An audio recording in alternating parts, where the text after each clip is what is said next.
اے دوست تجھے کیا معلوم بازار میں وہ کپڑا پہنچ چکا ہو جسے تیرا کفن بننا ہے. اے دوست تجھے کیا معلوم بازار میں وہ کپڑا پہنچ چکا ہو جسے تیرا کفن بننا ہے. انسان شادی بیاہ میں مشغول ہوتا ہے اور اس کو نہیں پتا ہوتا کہ قبر تم میں کفن کا کپڑا پہنچ چکا ہوتا ہے. اللہ اکبر کبیرہ. ایک آدمی کو دشمن نے قتل کیا اور نہر کے اندر ڈال دیا. کئی دن اس کی لاش نہر کے اندر ہی رہی تو پھول گئی. ایسی پھول گئی کہ جب اس کو نکالا گیا تو پتہ نہیں چلتا تھا کہ یہ کون ہے کون نہیں. پہچاننا مشکل تھا.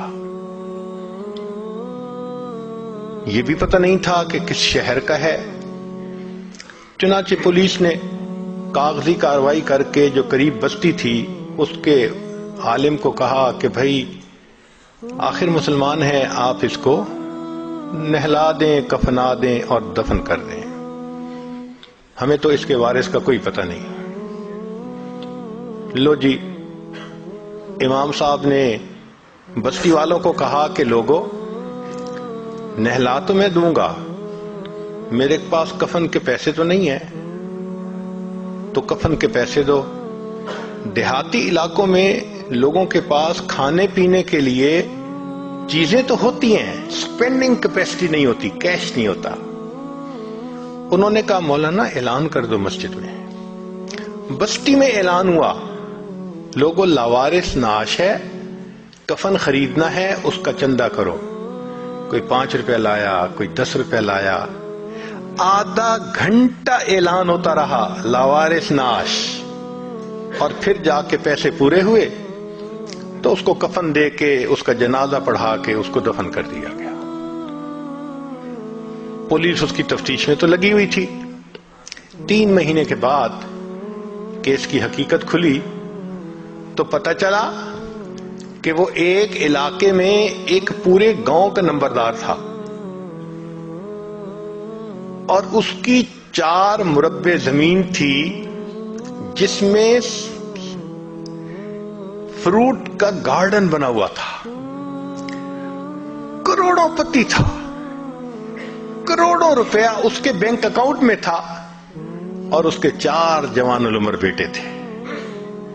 4 بیٹے ہیں، کروڑوں پتی ہے، بینک میں کروڑوں روپیہ ہے، لیکن اس کو کبھی پتہ نہیں تھا جب میں مروں گا میرے کفن کے لیے آدھا گھنٹہ چندہ کیا جائے گا. وارث مان نہ کری وارثاں دا، رب بے وارثہ کر مارتا ہے.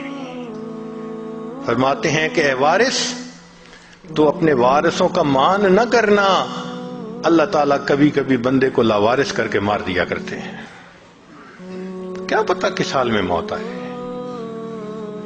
اس لیے نبی اسلام نے فرمایا کن فی الدنیا کأنک غریب او عابر السبیل. دنیا میں ایسے زندگی گزارو جیسے کوئی مسافر ہوتا ہے یا جیسے کوئی پردیسی ہوا کرتا ہے. جو پردیسی ہوتے ہیں نا ان کے ذہن میں ہر وقت ہوتا ہے ہم نے واپس جانا ہے. ہم بھی یہاں پردیسی ہیں. ہر وقت یہ سوچ رہنی چاہیے کہ ایک دن ہم نے واپس اپنے وطن جنت جانا ہے، مگر غفلت آ جاتی ہے. اور غفلت بھی کیسی کہ بندے کو مرنا یاد ہی نہیں.